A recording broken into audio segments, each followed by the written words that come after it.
Hay varias mezquitas y todas comienzan en un día distinto, Allah al-Musta'an. Entonces uno debe aferrarse a la mezquita a la que más va o a la que le quede más cerca de su casa. Bismillah wa salatu wa salam ala Rasulillah. Esa comprensión no es una comprensión auténtica de los textos que uno puede leer en la Sunna sobre qué sucede cuando una persona no reza en horario.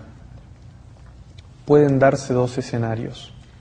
El primero de ellos es que la persona no pueda rezar en horario o que se quede dormido para una oración o que olvide hacer una oración. El profeta Muhammad sallallahu alaihi wasallam dijo: si alguno de vosotros se duerme para una oración o la olvida, que la recupere tan pronto como la recuerda.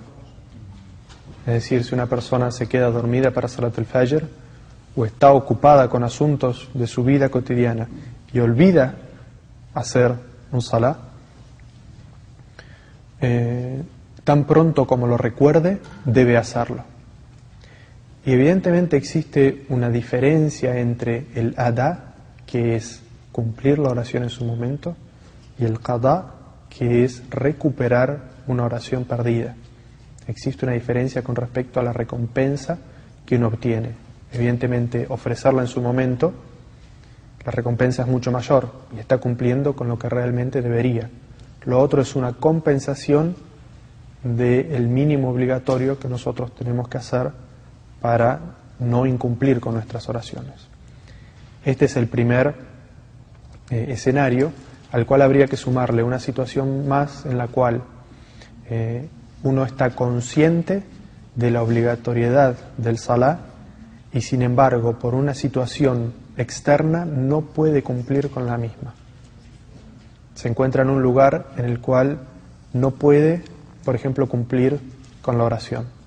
Entonces, en esa situación, en la primera instancia que tiene para cumplir con la oración, debe cumplirla. Ha perdido una oración y quizás ha cometido un pecado, pero esto no significa que la persona haya dejado de creer en Allah y en su mensajero y se haya convertido en incrédulo. No ha podido cumplir con una obligación por una cuestión externa. Habría que sumarle otra situación por la cual una persona no hace la oración por ser haragán. Es consciente de que tiene que hacer el Salah. Tiene el tiempo para hacer el Salah.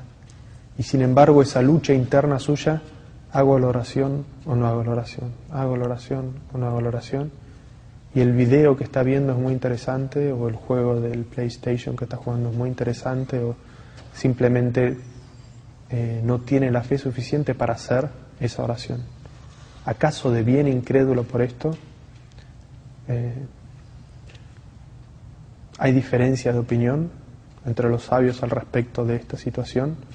Algunos consideran que en esta situación sí la persona deviene incrédula y debería renovar su fe, y otros consideran que no ha perdido la fe, pero sí ha cometido un pecado grandioso y que la recompensa de esa oración no debe o no puede recuperarla jamás.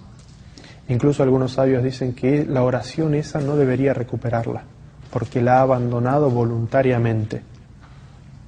El segundo escenario es que una persona dude o niegue la obligatoriedad del Salah y diga: yo soy musulmán, pero la oración, yo soy musulmán en el corazón. La oración no es obligatoria. Entonces, en este caso, la persona está dudando o negando un asunto que es de conocimiento obligatorio y de cumplimiento obligatorio en el Islam, y por lo tanto, acorde al consenso de los sabios, sí está deviniendo incrédulo, y por lo tanto esa persona debe renovar su fe para ser musulmán realmente. porque esa persona, si niega la obligatoriedad del salah, sí está deviniendo incrédulo.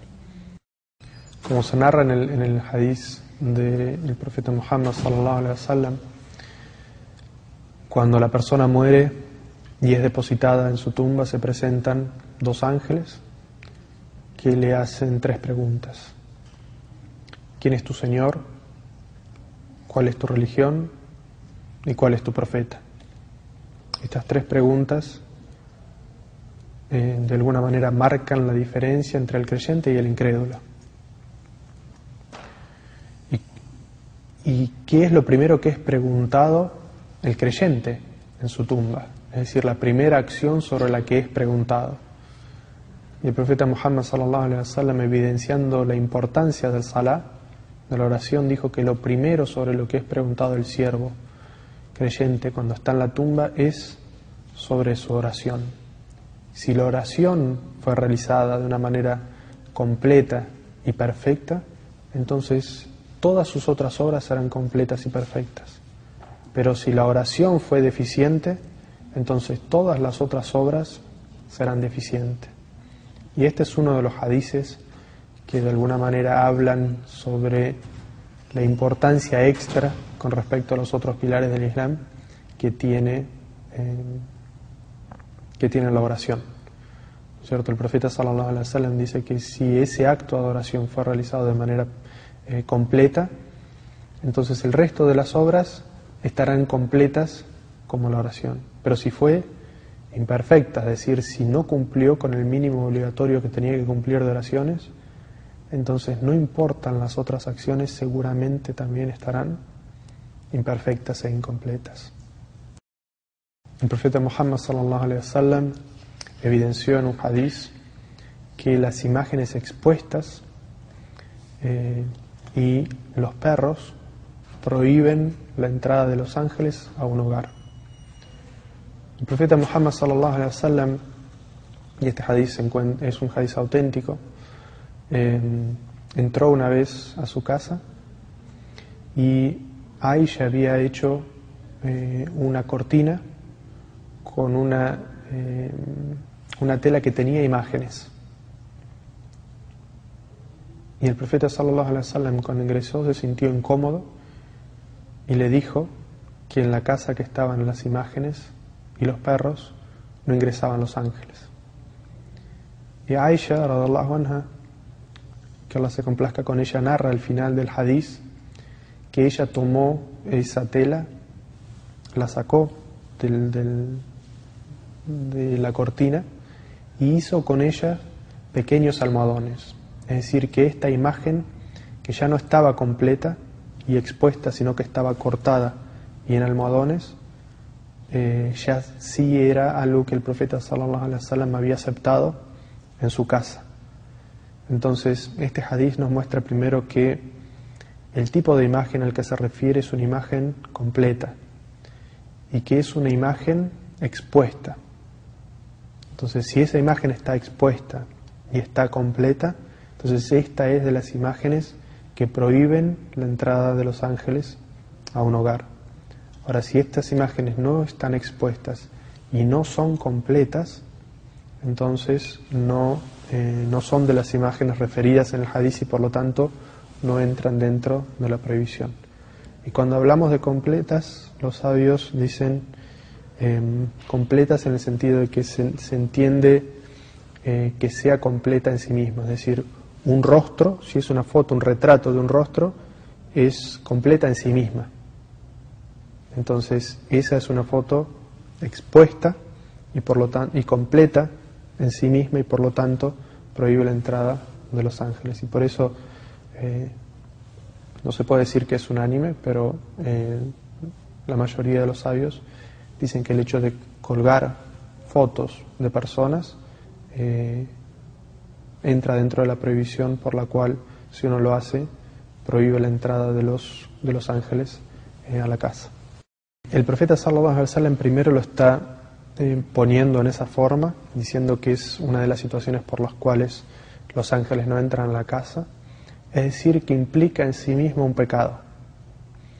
Y el hecho en particular de que los ángeles no ingresen a la casa significa que si no ingresan los ángeles, porque se hace algo